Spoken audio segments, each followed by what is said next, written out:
안녕하세요. 저는 지방의 소도시에서 사는 30대 여성입니다. 돈은 최고의 종이자 최악의 주인이다라는 말 들어보셨나요? 우연히 고속도로 화장실에서 이 명언을 보게 되었는데 이 문장을 보니 생각나는 사람이 있어서 사연을 보내게 되었습니다. 본격적인 사연 소개 전에 제가 살아온 이야기를 해볼까 해요. 제 부모님은 징그럽게 싸우시다가 저 고등학교 때 이혼을 하셨습니다. 제 기억을 더듬어 보면 처음부터 부모님 사이가 좋지 않았던 것은 아니었어요. 어릴 때는 아버지가 사업하셔서 집도 넓었고 화목하게 잘 살고 있었습니다. 그런데 아버지가 큰아버지의 보증을 서시고 큰아버지가 연락이 끊기면서 아버지는 신용불량자가 되었어요. 그때부터 우리 집은 급속도로 작아지기 시작했습니다. 2층 집이 단층 주택이 되었고 마당이 사라지고 방 3칸에서 2칸, 급기야는 반자의 원룸에서까지 살게 되었어요. 그렇게 집이 망함과 동시에 살아갈 희망조차 잃은 아버지는 점점 술에 의존하시며 도박까지 하게 되었고 결국 두 분은 이혼하시게 되었습니다. 그 뒤로 저는 엄마와 함께 살게 되었어요.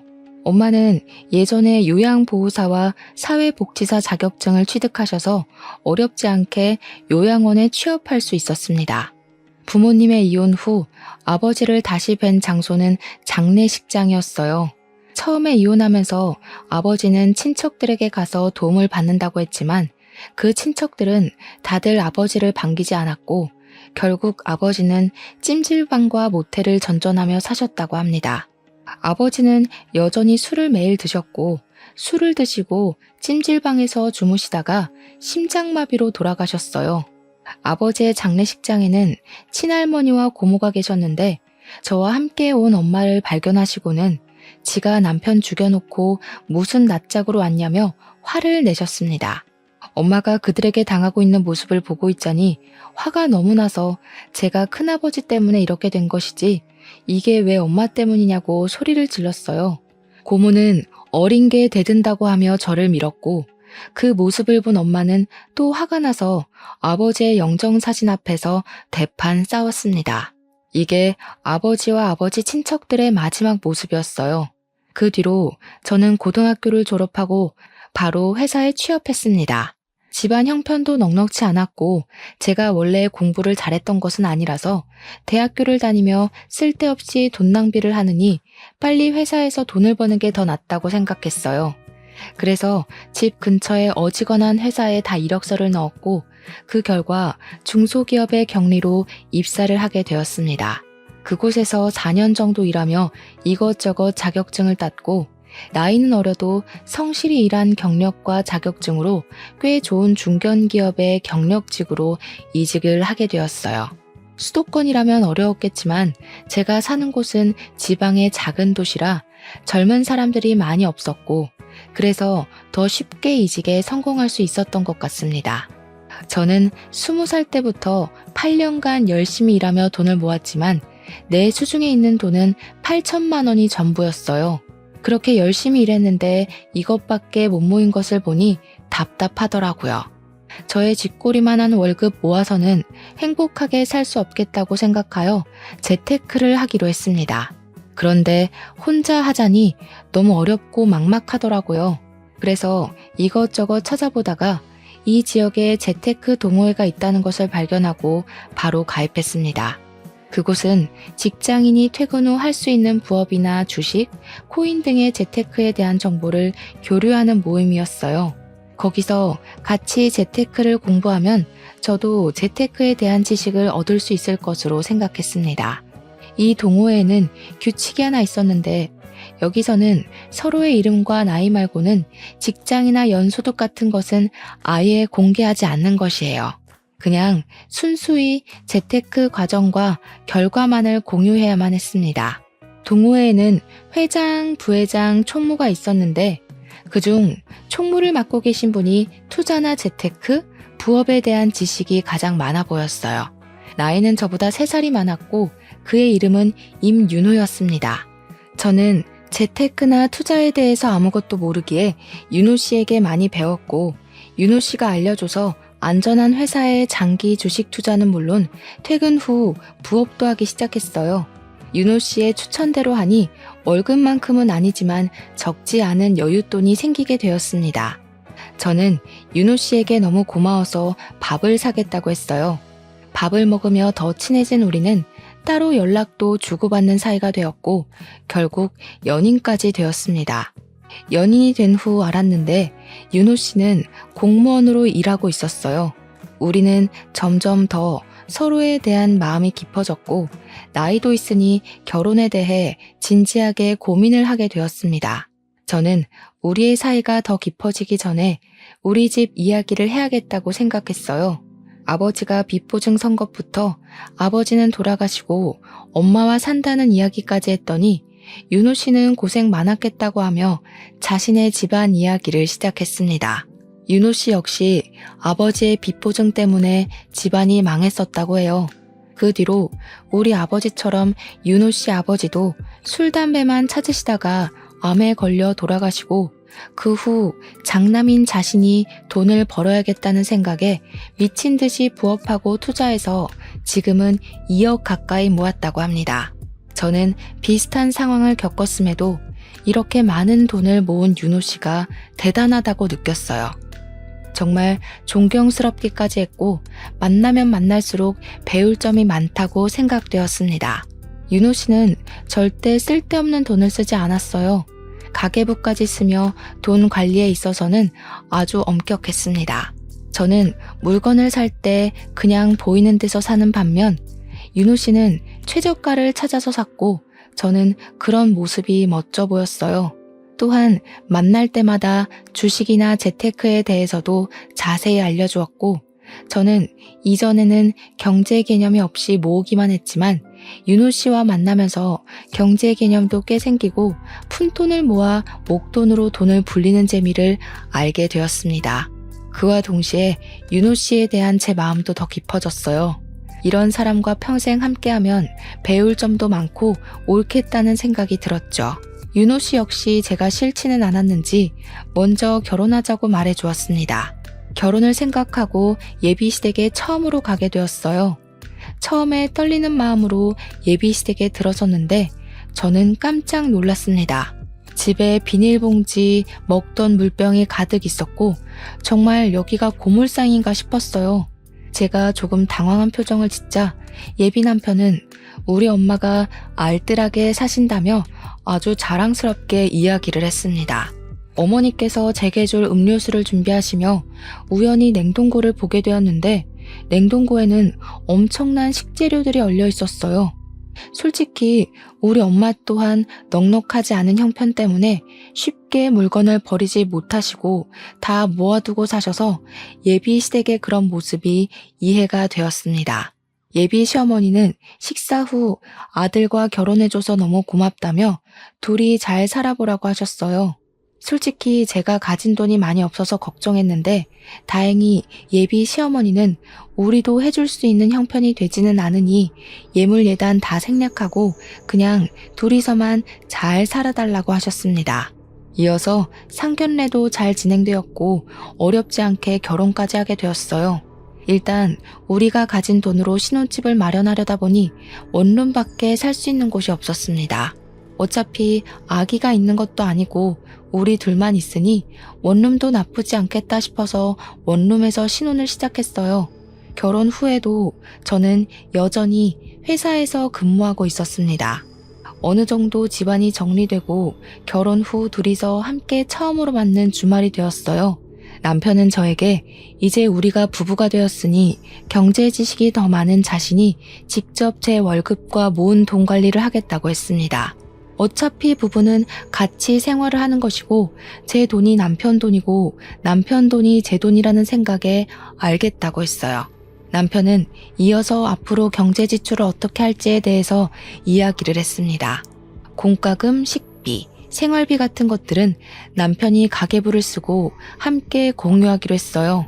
그리고 양가 어머니에 대한 용돈은 매달 똑같이 들이되 각 가정에서 나가는 경조사 비용은 그때그때 상황에 따라 정하기로 했습니다. 이렇게 저는 모든 경제권을 남편에게 넘기고 남편의 카드로 생활했어요. 또한 퇴근 후에는 같이 부업을 하며 시간을 보냈습니다. 그렇게 우리는 악착같이 돈을 모으고 절약하고 이렇게 생긴 돈으로 안정적인 회사에 주식 투자를 하거나 저축했어요. 그리고 2년 후 우리는 돈을 불리고 불려서 방 2칸짜리 아파트로 이사를 했습니다. 구축이기는 했지만 내부는 인테리어가 다 된 집이라 아주 깔끔했어요. 여전히 저는 남편의 카드로 생활하고 있었고 가끔 예상치 못한 큰돈이 지출되면 남편이 뭐라고 하기는 했지만 그래도 상황을 이야기하면 남편도 수긍하고 넘어갔습니다. 그러던 어느 봄날 며칠째 건조주의보가 발령될 정도로 매우 건조한 날씨가 이어졌어요. 당시 우리 시댁은 산 바로 밑에 집에서 살고 있었는데 시댁 바로 뒤에 산에서 화재가 발생했습니다. 금세 잡힐 줄 알았던 산불은 점점 더 커졌고 위험하다고 느낀 시어머니는 안내방송에 따라 귀금속과 중요한 것만 챙겨서 대피해야 하는 상황이었어요. 그래서 시어머니는 우리 집으로 대피를 했습니다. 다행히 시댁 바로 옆에서 불길이 잡히기는 했지만 시댁 창고가 불이 탔어요. 시어머니가 물건을 절대 버리지 못하는 성격이라 집에 물건이 쌓여 있어서 창고를 하나 만들었습니다. 이 창고에는 박물관에서나 볼 법한 아주 많이 오래된 물건부터 흔히 쓰는 플라스틱 물병까지 온갖 잡동사니가 한가득 있었어요. 그런데 이곳이 타버린 것입니다.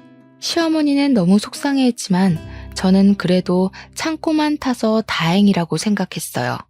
솔직히 창고에 이것저것 물건은 많지만 제가 보기에는 그냥 쓰레기 같아 보였거든요. 어쨌든 완전히 불길이 잡힌 후 시댁에 가보니 불을 잡는다고 시댁을 향해 물을 뿌리는 바람에 집이 엉망이었습니다. 저는 남편에게 집이 정리될 때까지 우리 집에서 함께 있자고 했어요. 그 뒤로 우리가 회사에 출근해 있는 오전 오후에는 시어머니와 동네 사람들이 집을 정리하고 저녁에는 저와 남편이 조금이라도 집 정리를 도와드리기로 했습니다. 이렇게 저는 당분간 시어머니와 함께 살기 시작했어요. 시어머니는 정말 하나부터 열까지 뭐 하나 버리는 것이 없었습니다. 시어머니가 집에 온 뒤로 냉장고에는 음식물 쓰레기인지 뭔지 모를 것들이 한가득 있었어요. 필요 없는 것 같아 제가 버리려고 하면 나중에 다 먹는다며 절대 못 버리게 하셨습니다. 그러나 그 음식은 일주일 후에도 그대로였고 결국 쉰내가 나거나 상해서 음식을 버려야만 했어요. 하루는 시어머니가 밖에서 플라스틱 생수병을 하나 들고 왔고 저는 당연히 쓰레기라고 생각해서 버렸습니다. 그런데 버리고 나서 시어머니가 생수병을 찾으시는 거예요. 저는 당연히 쓰레기인 줄 알고 버렸다고 말씀드렸습니다. 그걸 버리면 어떡하니? 너는 참 애가 아낄 줄도 모르고 내가 지난 한 달간 네가 살림하는 것을 보니까 아주 펑펑 쓰고 살더라. 양치할 때도 왜 쓸데없이 물을 버리니? 그리고 집에서 샤워할 거면 빨리 해야지. 10분씩이나 샤워하는 게 말이 돼? 게다가 뜨거운 물로 말이야. 이제는 봄이니까 찬물로 그냥 샤워해도 되잖아. 내가 가르쳐야 될 것이 너무 많다. 앞으로 내가 너 옆에서 살림을 가르쳐야겠다. 그래, 좀 배워. 나보다 엄마가 더 많이 아끼시고 사시니까 엄마한테 아껴서 살림하는 법 좀 배워. 가만 보면 너는 정말 막 쓰고 살아. 땅을 파서 돈이 나오는 것도 아닌데 말이야. 시어머니와 남편은 같이 저에게 낭비하며 산다고 구박을 해댔습니다. 시어머니는 저의 씀씀이가 해프다고 걱정하며 한 달 만에 시댁이 다 정리되었음에도 우리 집에서 계속 사셨어요. 그러면서 제 생활 하나하나를 지적했습니다. 씻을 때도 정확히 5분이 지나면 빨리 나오라고 불과 보일러를 꺼버렸어요. 쓰레기도 저는 날씨가 따뜻해지면서 벌레가 생길 것 같아 대충 다 차면 버렸지만 시어머니는 절대 못 버리게 했고 발로 꾹꾹 눌러서 쓰레기 봉지가 터질 것처럼 돼야 버렸습니다. 쓰레기 봉지에서 냄새가 나서 대충 채우고 몰래 버리려고 하면 쫓아와서 안 된다고 성화이셨어요. 음식을 할 때도 가스불은 조금만 켜라고 하고 설거지도 항상 찬물로 하라고 했습니다. 남편은 옆에서 말리기는커녕 엄마한테 생활의 지혜를 배우라며 더 난리였어요. 그나마 제가 회사 다니고 있어서 시어머니와 마주치는 시간이 저녁뿐이라 다행이긴 했네요. 그렇게 지옥 같은 한 달 후 시댁이 완전히 정리되어 드디어 집에 가셨습니다. 시어머니가 집에 가자마자 저는 냉장고와 냉동고에 있던 정체 모를 음식들을 다 정리했어요. 남편은 이걸 아깝게 다 왜 버리냐고 했지만 음식들이 다 상하고 냄새 나는 것을 보고 빨리 버리라고 했습니다. 그렇게 시어머니가 가시고 얼마 후 회사에서 일하는데 친정엄마한테서 전화가 왔어요. 지붕에서 물이 조금씩 새서 장마가 오기 전에 지붕 공사를 해야 하는데 공사 기간인 2주일 정도만 우리 집에서 살아도 되냐고 물어보셨어요. 저는 당연히 엄마를 집에 모시고 싶었지만 집에 저만 사는 것이 아니기에 일단 남편에게 물었습니다. 그런데 남편이 생각 좀 해보고 집에 가서 이야기해보자고 했어요. 평생 같이 살자는 것도 아니고 고작 2주일인데 생각까지 하고 이야기할 필요가 있나 싶은 생각에 조금 서운했습니다. 만약 반대의 상황이라면 저는 일말의 고민도 없이 당연히 집에서 머무시라고 할 것이에요. 물론 불편하기는 하겠지만 그래도 당연히 그리해야 된다고 생각을 가졌는데 남편은 아닌가 하는 생각이 들었습니다. 그날 퇴근 후 저는 남편에게 엄마 집이 공사할 동안 우리 집에 계시는 것에 대해 다시 물었어요. 안 그래도 회사에서 생각해 봤는데 장모님이 우리 집에 계시려면 생활비를 조금 받아야 할 것 같아. 2주일이긴 하지만 그래도 우리 집에서 먹고 주무시고 씻으시잖아. 생활비라니? 엄마도 출근하셔서 그래봤자 저녁 때일 뿐인데 무슨 생활비씩이나 받아. 그렇게 따지면 어머님도 한 달 넘게 계셨는데 그때도 생활비 받아야 공평한 거 아니야? 우리 엄마는 화재로 도무지 살 수 있는 형편이 되지 않아서 우리 집에 어쩔 수 없이 오신 거고 장모님은 그럴 정도는 아니잖아. 그 집에서 계실 수는 있는데 단지 먼지가 날린다는 이유로 우리 집에 오시겠다는 거 아니야? 그럼 장모님 때문에 너는 몰라도 나는 불편한 그런 걸 감수해야 하니 당연히 생활비는 받아야지. 그리고 어머니가 물론 저녁 때만 계시기는 하지만 매일 적어도 2번은 씻으실 테고 씻는 동안 사용될 수도세, 가스비도 당연히 받아야 하는 거 아니야? 사실 우리는 그동안 친정과 시댁이 다 집에서 20분 거리라 친정이나 시댁에서 잠을 자본 적도 없었고 우리 집에서 시어머니나 엄마가 주무신 적도 없었습니다. 다들 집이 코앞인데 왜 굳이 남의 집에서 자느냐고 하시며 명절에도 요리할 때만 모이고 집은 각자 집에서 편하게 잤어요. 그런데 결혼 후 처음으로 엄마가 우리 집에서 주무시겠다는데 가스비며 수도세를 받아야 한다는 남편의 말이 너무 황당했습니다. 제가 남편에게 더 따지려던 찰나 엄마한테 전화가 왔어요. 엄마가 근무하시는 요양원 근처에 살고 계시는 이모 집에서 공사할 동안 계시기로 했답니다. 아무래도 거기가 더 가깝기도 하고 마음도 편할 것 같다면서요. 그래서 다행히 이 문제는 일단락 되기는 했지만 남편에게 너무 서운했습니다. 그날 이후로 저와 남편은 왠지 모르게 어색해지고 서먹해졌어요. 그렇게 서먹하게 지내다가 제 생일이 왔습니다. 우리는 아직 마음의 앙금이 풀어진 상태가 아니라 그냥 제 생일도 조용히 지나가려 했어요. 그런데 퇴근하고 오니 남편이 케이크와 제가 평소에 좋아하는 음식을 포장해 왔더라고요. 같이 음식을 먹으며 남편이 하는 말이 저번에 장모님이 우리 집에서 지낸다고 했을 때 그리 말한 거 미안하다고 했습니다. 그날 이후로 제가 계속 화나 보여서 답답한 마음에 친구들에게 말했다가 욕을 엄청 먹었다고 해요. 이혼 안 당한 게 다행이라는 소리까지 들었다고 합니다. 2번 다시는 이런 일 없게 하겠다고 하며 미안하다고 다시 한번 사과했고 저 역시 남편의 진심 어린 사과에 서운했던 마음이 눈 녹듯 사라졌습니다. 그리고 한 달 후 몸이 이상해서 임신 테스트를 해보니 2줄이 떴어요. 제게 아기가 생겼습니다. 사실 우리는 돈을 좀 더 모으고 아기를 가지려고 했는데 생각보다 일찍 생긴 아기에 조금 당황했어요. 그래도 저도 남편도 우리의 이세가 생긴 것이 너무 행복했습니다. 그런데 대부분 아기가 처음 생기면 좋은 옷과 신발을 새 것으로 사주잖아요. 남편은 생각이 달랐습니다. 어차피 아기가 금방 크기 때문에 좋은 옷을 사줘봤자 얼마 입지 못한다고 하며 여기저기서 중고로 옷을 엄청 받아왔어요. 아직 태어나지도 않았고 성별조차도 모르는데 집에 베넷 저고리부터 초등학생이 입을 만한 옷까지 엄청 많았습니다. 그런다고 옷이 좋은 것도 아니었어요. 물론 한두 개는 브랜드 옷도 있었지만 대부분은 누래지고 허름한 옷이었습니다.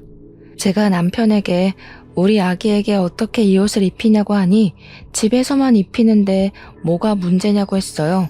또한 아기를 키우는데 꼭 필요한 것은 아니지만 있으면 좋은 유모차, 아기띠 같은 물건들은 다 중고거래나 아는 사람이 쓰던 것을 받아왔습니다.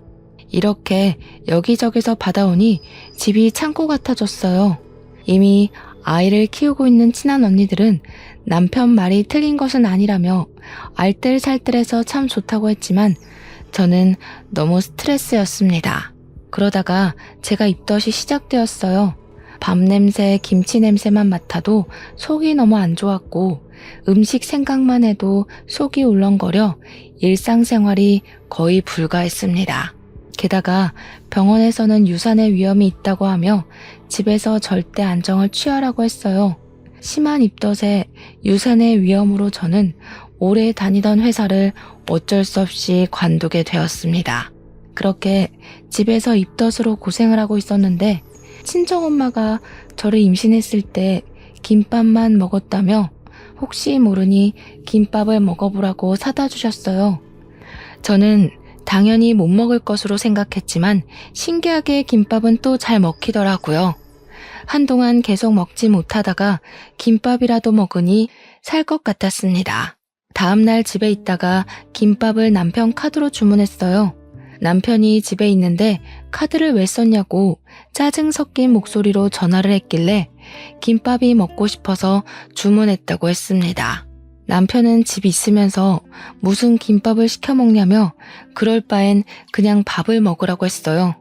저도 어지간하면 밥을 먹는데 밥 냄새만 맡아도 구토하는데 어쩌라는 건가 싶었습니다. 그리고 제가 김밥을 몇만 원치라도 샀으면 남편의 이런 반응을 이해하겠지만 김밥으로 결제된 금액이 기본 주문 금액 10,000원에 배달료 3,000원 붙어서 고작 13,000원이었어요.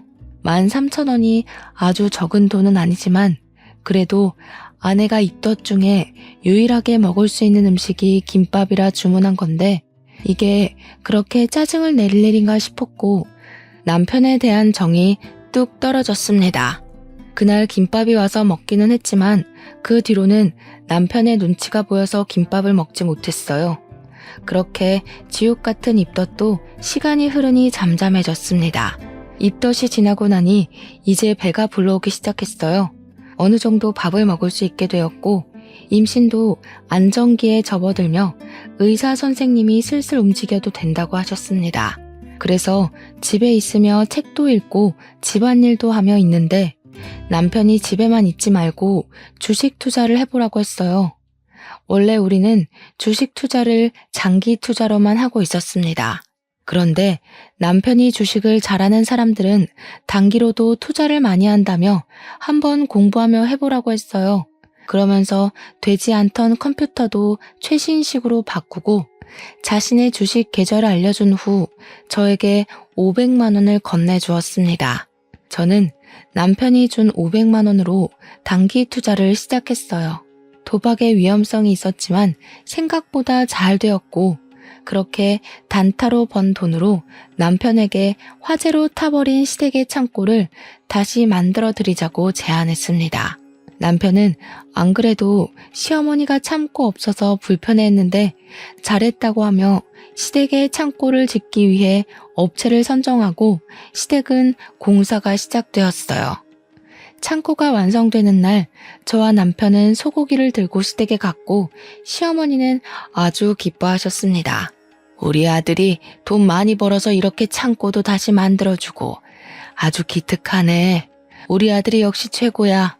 어머니, 이 돈은 제가 집에서 주식해서 번 돈이에요. 그러니까 저도 칭찬 좀 해주세요. 네가 무슨 돈이 있어서 주식을 해서 이런 창고를 사들여? 집에 있으면서. 제가 남편이 준 500만 원으로 주식 투자해서 돈을 이렇게 불렸어요. 그치 여보? 그래봤자 다 내 돈으로 한 건데 뭐. 그니까 내가 한 거지. 엄마, 우리 고기나 먹자. 저는 남편의 말에 기분이 썩 좋지 않았습니다. 물론 남편이 건네준 500만 원으로 시작한 것은 맞지만 주식을 사고 팔 수 있는 시간은 평일 9시부터 3시 반까지로 남편은 회사에 가 있을 시간이에요.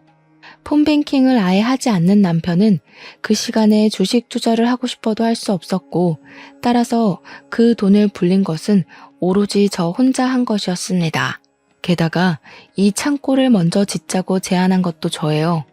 그런데 그런 저에게는 최소한 그동안 수고했다, 고맙다는 긍정적인 말은커녕 오로지 남편만 챙기는 시어머니와 이 모든 것이 다 자기 돈으로 했다는 식으로 말하는 남편이 너무 싫었습니다. 그날 먹은 고기는 기분 탓인지 정말 고무 같았어요. 남편과 시어머니는 고기가 엄청 맛있다며 고기와 함께 술을 먹었고, 남편은 시댁에서 술 먹다 잠이 들었습니다. 남편은 만취해서 누워있고 저는 옆에 있는데 남편의 핸드폰에서 자꾸 무슨 알람이 울리더라고요. 뭔가 하고 보니 남편이 코인을 하고 있었습니다. 코인은 아예 해본 적이 없어서 뭐가 뭔지는 잘 모르겠지만 금액이 마이너스로 찍힌 것을 보니 뭔가 잃은 것 같았어요. 그런데 처음에 투자한 금액이 꽤 컸습니다. 저와 결혼 전에 모았던 돈 2억을 다 코인에 투자하고 있었던 것이에요. 어차피 자신의 돈이니 제가 뭐라고 할 것은 없었지만 문제는 그 코인이 폭락하고 대부분 잃고 있었습니다. 이렇게 큰 돈이면 차라리 다른 일에 쓰지 혼자서 쓰다가 돈은 다 날렸다는 것에 너무 속상했어요. 다음날 저는 집에 와서 남편에게 코인하는 것을 봤다고 했습니다. 남편은 왜 그걸 몰래 봤냐고 난리쳤고, 저는 남편에게 부부인데 코인에 투자한 사실도 같이 공유해야 하는 것 아니냐고 했어요. 남편은 자기가 결혼 전에 번 돈으로 하겠다는데 왜 그리 난리냐고 오히려 저를 이해하지 못했고, 그날 이후 남편과 저는 완전 냉전 상태였습니다. 그 뒤로 우리는 남남처럼 말도 잘하지 않고 지냈어요. 뉴스에서 코인 이야기가 나오면 남편은 표정이 어두워지고 한숨만 푹푹 내쉬었습니다. 그뿐만 아니라 밤에 잠도 잘 안 오는지 새벽에도 일어나서 생수를 마시고 한숨만 쉬고 있었어요. 그런 남편을 보니 저도 답답했고 점점 제 표정도 좋지 않아지는 것을 본 친정엄마는 저에게 무슨 일 있냐고 물었습니다. 저는 모든 사실을 말했고 엄마는 저에게 1,000만 원을 건네며 필요할 때 쓰라고 하셨어요. 엄마에게 돈을 받기 너무 죄송해서 거절했지만 여자도 돈이 조금은 있어야 한다며 가지고 있으라고 하셨습니다. 그렇게 답답하게 살던 어느 날 새벽에 잠을 자다가 배가 너무 아파서 깼어요. 뱃속의 아기에게 문제가 생긴 것 같아서 다니던 산부인과에 바로 가려고 했지만 남편이 가지 못하게 했습니다. 그 이유는 새벽에 진료받으면 진료비가 더 비싸다며 아침에 진료 시간에 맞춰서 가라는 거예요. 그런데 저는 태어나서 이렇게 배가 아픈 적이 있었나 싶을 정도로 배가 너무 아팠습니다.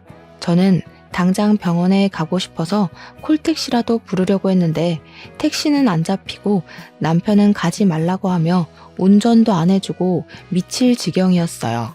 아픈 배를 잡고 울고불고 난리를 쳐도 남편은 그냥 참으라고만 했습니다. 그렇게 시간이 지나 해가 뜨고 드디어 9시가 되었어요. 산부인과 진료 시간에 맞춰서 병원에 가서 증상을 말한 후 바로 검사를 하니 이미 아기가 뱃속에서 심정지 되었다고 했습니다. 의사 선생님은 임산부가 배가 아프면 새벽이라도 당장 병원에 왔어야지 왜 안 왔냐고 하며 뭐라고 하셨어요. 이를 이 지경까지 만든 남편은 그 옆에서 아무 말도 안 하고 있었고 저는 눈물을 흘리며 아기를 보냈습니다. 아기를 보내고 누워있는데 시어머니와 엄마가 병원에 도착했어요. 엄마는 괜찮냐고 하며 제 걱정을 하시는데 시어머니는 손주가 유선되었다는데 병원비만 걱정하고 앉아 있었습니다. 남편도 역시 그 옆에서 병원비만 걱정하고 있었어요. 그 모습을 보니 엄마도 저도 너무 화가 났습니다.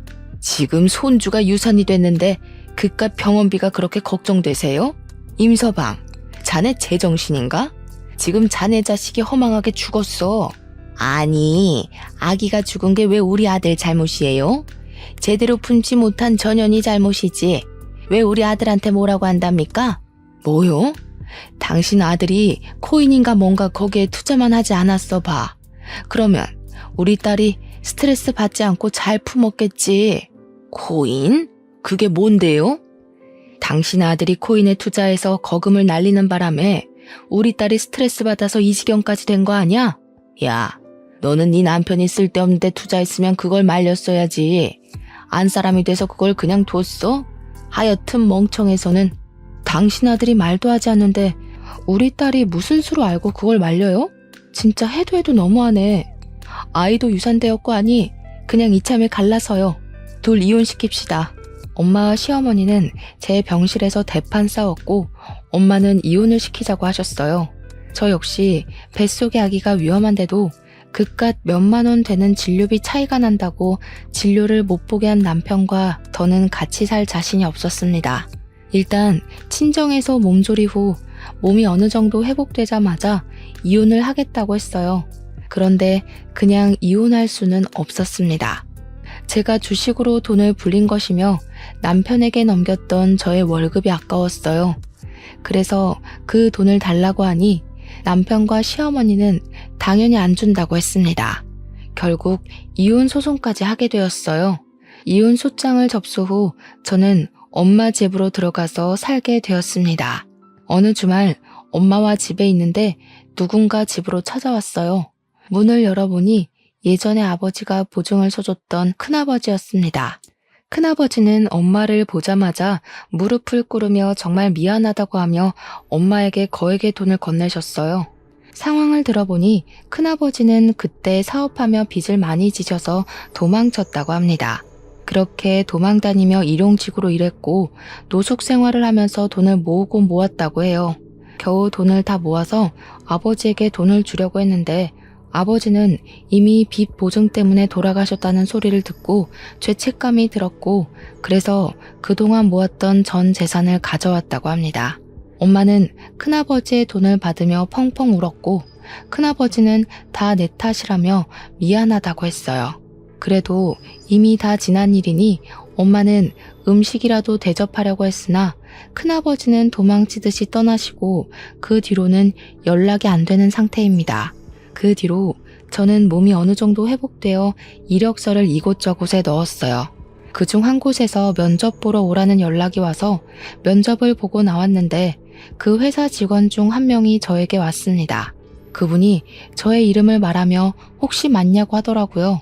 저는 누구시길래 제 이름을 아느냐고 물었더니 자기는 윤호, 즉 제 남편의 중학교 동창이라고 했습니다. 그러면서 할 말이 있는데 잠깐 시간 좀 낼 수 있냐고 물었어요. 저 역시 면접 보고 나서 딱히 할 일이 없었기에 알겠다고 하고 근처 카페로 갔습니다. 남편의 중학교 동창은 자리를 잡자마자 자신의 학창시절 이야기를 꺼냈어요. 이분의 이름은 임동식인데 중학교 때까지만 해도 둘이 친했다고 합니다. 그런데 남편이 고등학교 때 아버지가 돌아가신 이후로 자신에게는 없는 아버지가 동식 씨에게는 있다며 질투를 했다고 해요. 처음에는 단순히 아버지를 잃은 아픔에 그런 거겠지 했는데 그 도가 점점 심해져서 학교에 동식 씨에 대한 이상한 소문을 퍼뜨리고 다녔다고 합니다.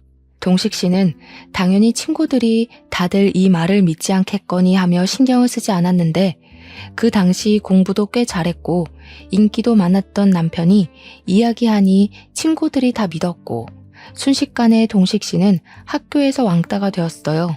동식 씨는 남편에게 제발 이 소문이 사실이 아니라고 말해달라고 했지만 남편은 거액의 돈을 가져오면 소문이 거짓이라고 말하겠다고 했답니다.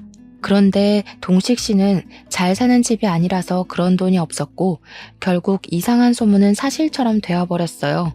동식 씨는 친구들의 괴롭힘을 당하기 시작해서 전학까지 갔지만 남편은 전학간 학교 앞까지 찾아와서 괴롭게 했고 결국 동식 씨는 자퇴했습니다. 그리고 검정고시를 봐서 고등학교 졸업장을 따고 대학교까지 다녀서 이 회사를 왔다고 해요. 그 뒤로 동식 씨는 임윤호, 그 이름 세 글자만 생각하면 너무 끔찍하고 가만두고 싶지 않아서 매일 SNS로 임윤호는 뭐하고 사는지 확인하고 있었다고 합니다. SNS에서 결혼한다는 소식을 알았고 그러면서 자연히 제 얼굴까지 알게 되어서 연락할 방법을 찾고 있었다고 해요. 그러면서 결혼한 사람에게 이런 이야기를 하는 것이 실례인 것은 알지만 남편의 실체에 대해서 알고 있어야 할 것 같아서 이렇게 말한다고 했습니다. 저는 동식 씨의 이야기를 들으며 사실 결혼을 하기는 했었지만 돈만 밝히는 남편에게 증오심을 느끼고 이혼 소송 중이라고 말했어요. 우린 임윤호에 대한 분노로 똘똘 뭉쳐 강한 동지애를 느꼈고 다시 연락하기로 약속하며 서로 연락처를 주고받았습니다. 그리고 며칠 후 주말에 다시 만나서 남편이 근무하고 있는 곳에 보낼 투서를 작성했어요. 동식 씨는 자신이 괴롭힘을 당했던 증거를 바탕으로 글을 썼고 저는 병원에 가지 못해 유산하고 남편이 돈만 밝히며 임신한 제게 주식 투자로 수익을 낼 것을 강요한 것까지 다 적었습니다. 동식 씨와 제가 그동안 당한 것들을 보기 좋고 깔끔하게 만든 후 남편이 근무하고 있는 곳에 무기명으로 투자를 보냈어요. 또한 이 동네의 맘카페를 포함한 동네 사람들도 운영되고 있는 SNS와 카페 등에 다 가입해서 투서의 내용을 다 올렸습니다.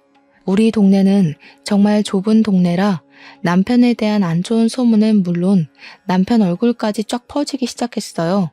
그렇게 일주일 후 남편이 화가 잔뜩 난 목소리로 근처 공원에서 만나자고 했습니다.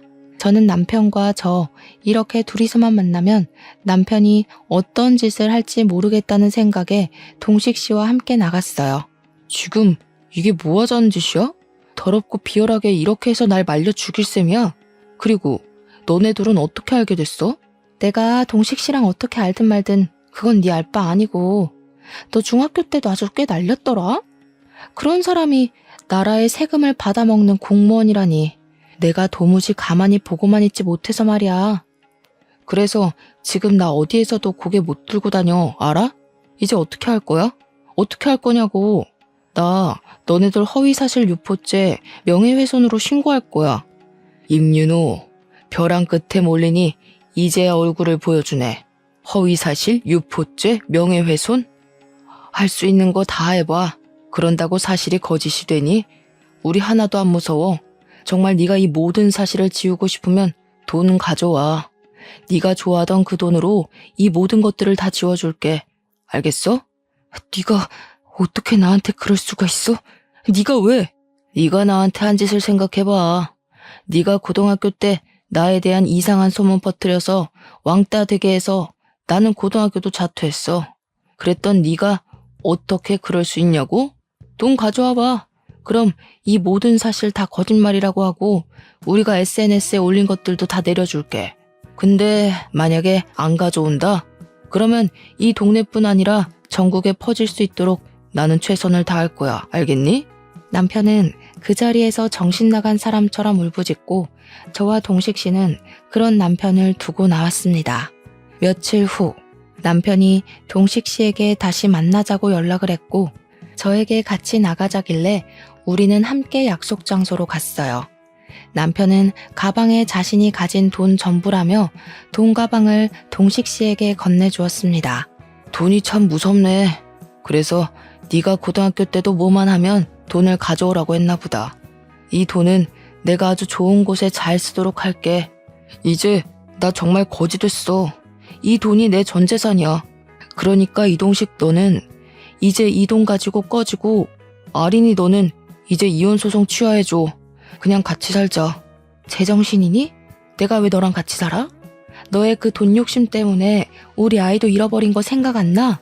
나 죽어도 너랑 같이 안 살 거야. 이혼 소송은 그대로 진행할 테니까 그런 줄 알아. 남편은 돈에 미쳐서 살았지만 결국 그 돈 때문에 망하게 되었습니다. 우리는 약속대로 SNS와 카페에 올렸던 글을 다 내리기는 했으나 그래도 여전히 남편은 손가락질 받으며 살고 있어요. 또한 저는 이혼 소송으로 위자료도 많이 받게 되었습니다. 그 후 저와 동식 씨는 종종 연락을 주고받았어요. 우리는 서로의 아픔을 위로해주며 마음이 깊어져 연인 사이까지 되고 결혼까지 약속했습니다. 동식 씨의 집으로 처음 인사드리러 간 날 저는 아무래도 결혼도 했고 유산한 적도 있어서 저를 싫어하실 것으로 생각했지만 다행히 시부모님은 저를 너무나 반기셨어요. 오히려 임윤호 그 싹수 없는 새끼랑 사느라 정말 고생했다고 하시며 저를 위로해 주셨고 신혼집도 그냥 해주신다고 하며 얼른 상견례 날이나 잡으라고 하셨어요. 그리고 상견례 날 친정엄마와 시댁 식구들이 다 모여있는데 어찌 알았는지 전 시어머니가 그 자리에 오셨더라고요. 이년이 우리 아들은 매장을 시켜놓고 자기는 좋은 남자 만나서 감히 결혼을 하려 그래? 어디 내가 결혼하게 그냥 둘 것 같아? 오늘 너 죽고 나 죽자. 전 시어머니는 저를 보자마자 제 머리를 다 쥐어뜯을 기세로 달려오셨습니다. 그런데 저의 반대편에 앉아 계신 예비 시어머니를 보더니 저승사자라도 본 것처럼 얼굴이 하얗게 질렸어요. 그리고 예비 시어머니는 전 시어머니를 보자마자 화를 내며 뜨거운 차를 그대로 얼굴에 부어버렸습니다. 그때 쌍코 피 터진 거로는 부족했나 봐. 감히 네가 누구 며느리한테 해코지하려고 예의 없이 상견례 자리까지 찾아와? 20년 전이나 지금이나 눈에 보이는 게 없는 년 같으니라고. 항상 인자하시던 예비 시어머니가 이렇게 화내시는 모습은 저도 제 예비 남편이 된 동식 씨도 처음 봐서 너무 놀랐습니다. 무슨 일인지 알고 보니 예비 시아버지와 예비 시어머니가 신혼 때 예비 시아버지의 돈을 보고 접근한 꽃뱀이 하나 있었다고 해요. 하지만 예비 시아버지는 절대 그 여자에게 넘어가지 않았고 예비 시어머니는 그 여자의 존재를 알고 나서 그 여자에게 쫓아가 머리채를 붙잡고 엄청 싸웠다고 합니다. 그런데 이 꽃뱀 여자가 바로 저의 전 시어머니였어요. 상견례장에서 오랜만에 만난 두 분은 그곳에서 격렬한 몸싸움을 하셨고 당연히 저의 예비 시어머니의 완승으로 싸움은 마무리되었습니다. 죽을 때까지 잊지 못할 상견례 후 초고속으로 결혼식까지 하고 지금 저는 동식 씨와 부부의 연을 맺었어요. 그러다가 지난주에 아주 많이 웃긴 일이 하나 있었습니다. 저희가 저녁에 출출해서 야식으로 치킨을 시켰는데 배달원으로 온 사람이 바로 저의 전 남편 임윤호였어요. 제가 갑자기 웬 배달이냐고 하니 저와 이혼 후에 소문이 퍼지면서 파면당하고 코인으로 전 재산 다 날리고 패가망신했다고 합니다. 그래도 입에 풀칠은 하고 살아야 하니 오토바이 타고 배달원으로 일하고 있다고 해요.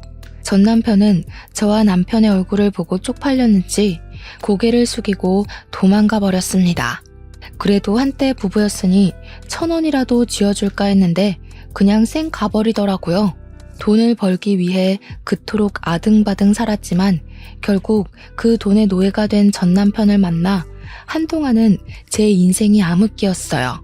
하지만 지금은 진짜 제 짝을 만나서 행복하게 살고 있습니다. 마음도 편해서 그런지 아기까지 생겼어요. 비록 첫 번째 아이는 유산이 되었지만 이번에는 반드시 잘 품어서 건강하게 낳아보려고 합니다. 그리고 저의 아이는 절대 돈의 노예처럼 살지 않고 야무지고 똑똑한 아이가 되도록 잘 키워볼 생각이에요. 저 잘할 수 있겠죠? 엄마가 된다는 게 참 좋으면서도 막중한 책임감이 느껴지네요. 지금까지 저의 사연 들어주셔서 감사합니다. 모두 부자 되세요.